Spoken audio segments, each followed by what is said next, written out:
Jeunes d'aujourd'hui, perdus entre la soif de reconnaissance et le besoin d'authenticité. Vous qui cherchez votre voie entre foi et followers. Vous qui sentez que l'essentiel vous échappe, mais qui aspirez à le retrouver. Cette émission est pour vous. Un espace pour réfléchir, pour se recentrer et pour grandir. Ne laissez pas votre jeunesse se perdre dans l'illusion. Rejoignez-nous pour un voyage vers ce qui compte vraiment. À retrouver tous les samedis à 13h sur la 93.5 FM, Radio Magnificat. Jeunesse en éveil. Et que puisse mon pas chercher à te rejoindre. Et si on vous demandait pourquoi l'école ne donne plus envie d'apprendre, que répondriez-vous? Chers auditeurs, chers jeunes à l'écoute, bonjour et bienvenue dans ce nouvel épisode de notre émission Jeunesse en éveil. Aujourd'hui, nous parlerons de l'école en perte d'attrait. Pourquoi l'école ne captive-t-elle plus? Pourquoi de plus en plus de jeunes décrochent, se désintéressent, abandonnent le système éducatif, parfois sans bruit ou encore dans un cri silencieux qu'aucun adulte n'entend vraiment? Autrefois perçue comme un chemin vers la réussite, l'école semble pour beaucoup avoir perdu de sa magie, de son pouvoir d'élever. Et pourtant, apprendre, c'est s'épanouir. Apprendre, c'est grandir. Apprendre, c'est s'ouvrir au monde. Mais alors, qu'est-ce qui s'est passé? Aujourd'hui, sans jugement, sans discours figé, je vous propose un regard sincère, une exploration des causes de l'abandon du système éducatif et quelques pistes pour que l'école redevienne peut-être ce qu'elle n'aurait jamais dû cesser d'être, un lieu d'éveil et non de lassitude. Avant d'aller plus loin, chers amis, et si on se souvenait de ce que l'école représente vraiment? Il est vrai que l'école ne garantit pas à tous la richesse ni la gloire, et pourtant elle demeure une étape essentielle dans la vie d'un être humain. Elle ne sert pas uniquement à réussir des concours ou à décrocher un diplôme, non. Elle sert aussi à grandir, à se découvrir, à vivre ensemble. C'est à l'école qu'on apprend à s'exprimer. C'est à l'école qu'on apprend à écrire, à écouter, à argumenter. C'est aussi à l'école qu'on apprend à respecter les règles et les différences. C'est là qu'on rencontre des amis, c'est là qu'on rencontre des idées et aussi des rêves. L'école est un lieu d'éducation, un lieu d'épanouissement, un lieu de rencontre avec soi-même et avec les autres.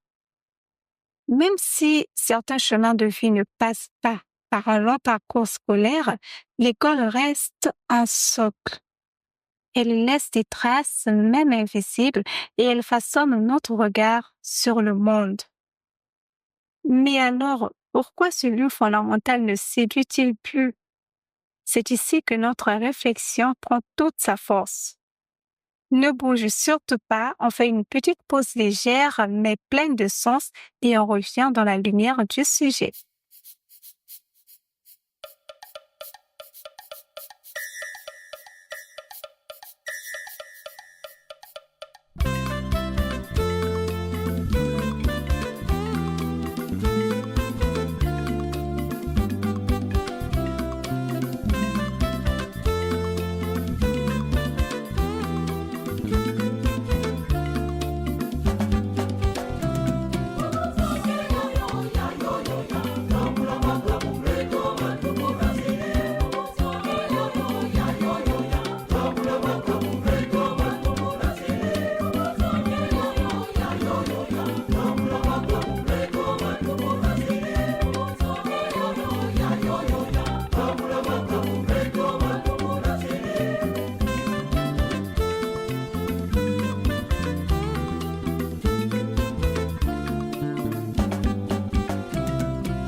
Merci d'être resté à l'écoute. Il est temps de replonger dans notre sujet du jour. Si l'école est aussi précieuse comme elle a été décrite en amont, comment expliquer qu'elle perde tant de terrain dans le cœur des jeunes? Quels sont ces freins, ces blessures silencieuses, ces réalités parfois difficiles qui mènent au décrochage ou au désintérêt?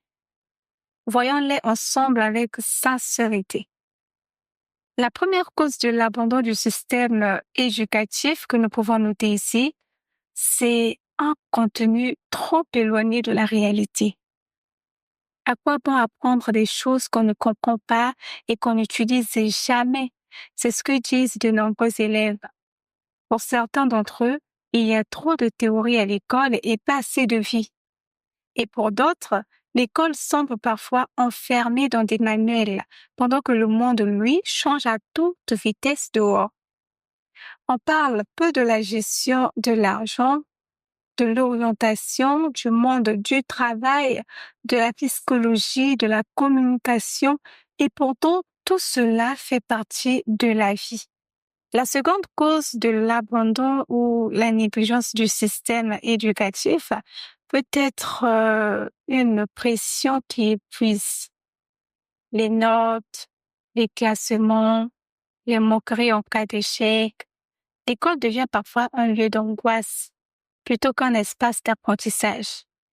On valorise les plus forts et on oublie ceux qui apprennent autrement.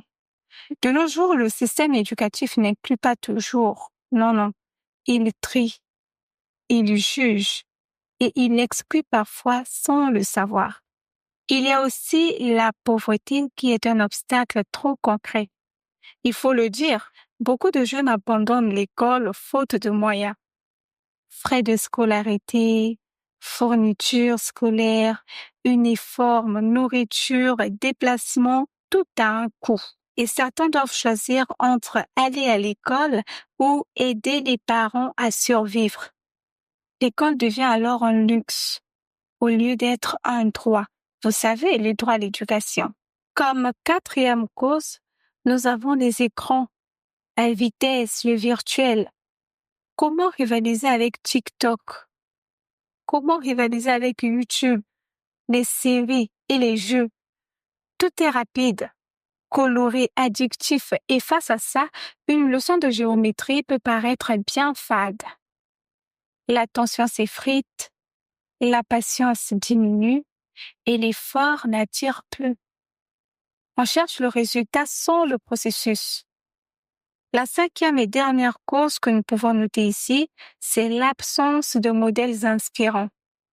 Quand les diplômés se retrouvent sans emploi ou sous-payés, l'équation école plus diplôme égale à réussite ne fonctionne plus comme avant.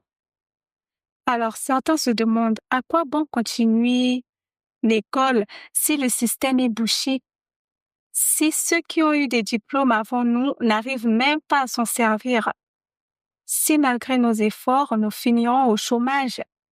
Cette réalité maintient les jeunes dans le doute.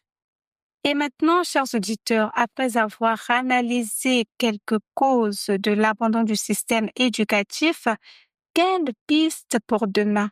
Face à tous ces constats, parfois durs mais nécessaires, la question se pose naturellement. Que peut-on faire? Faut-il baisser les bras? Faut-il s'y résigner? Certainement pas, car même si le tableau est sombre par endroits, il reste de la lumière. Et si l'école ne fonctionne plus pour tous, cela ne veut pas dire qu'elle est perdue. Non, cela signifie peut-être qu'il est temps de la réinventer. Laissons une fois de plus la musique porter cette réflexion et on se retrouve juste après.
Vous êtes toujours à l'écoute de votre émission Jeunesse en éveil. On continue avec les pistes à explorer pour redonner à l'école toute son essence.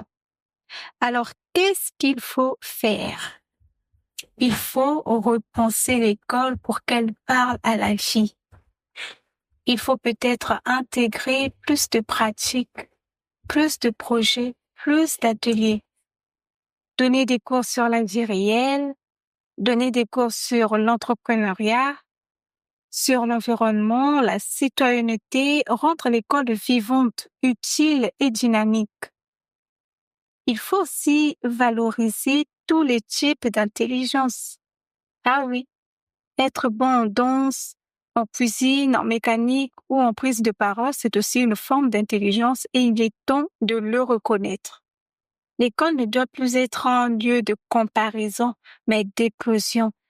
Car il est écrit dans 1 Corinthiens 12, verset 11, « L'Esprit distribue ses dons à chacun comme il veut. » Il faut également créer des ponts entre l'école et les rêves. Créer des ponts entre l'école et la réalité. Demandez par exemple aux jeunes ce qu'ils veulent vraiment. Laissez l'école se connecter davantage au monde professionnel, à la réalité des quartiers, aux défis du siècle et que les enseignants deviennent aussi des mentors. Pourquoi pas? Loin de moi l'idée de condamner ou de donner des leçons, mais il est temps, chers jeunes, d'ouvrir les yeux. L'école est en crise, oui, mais ce n'est pas une fatalité. C'est un appel à repenser, à réinventer, à reconstruire. Un appel à écouter les jeunes. Un appel à écouter les élèves, à écouter les étudiants, à les comprendre, à croire en eux. C'est très important. L'école peut encore élever, elle peut encore inspirer, mais pour cela, il faudra peut-être qu'elle accepte elle-même de se remettre à l'école de la vie. Chers auditeurs, si ce sujet vous touche, si vous avez été élève, si vous êtes parent, si vous êtes enseignant ou simplement citoyen concerné, alors cette réflexion est aussi la vôtre. Merci de m'avoir accompagné et à très bientôt pour une nouvelle émission de Jeunesse en éveil et que Dieu vous bénisse.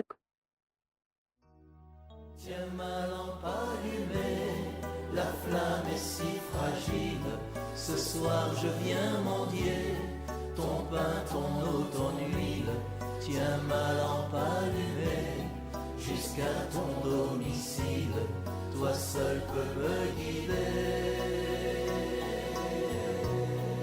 Allume dans mes yeux quelque chose de pur, quelque chose de toi, que rien ne puisse éteindre, ni le poids du présent, ni l'avenir peu sûr, et que dans mon regard, ta clarté vienne poindre.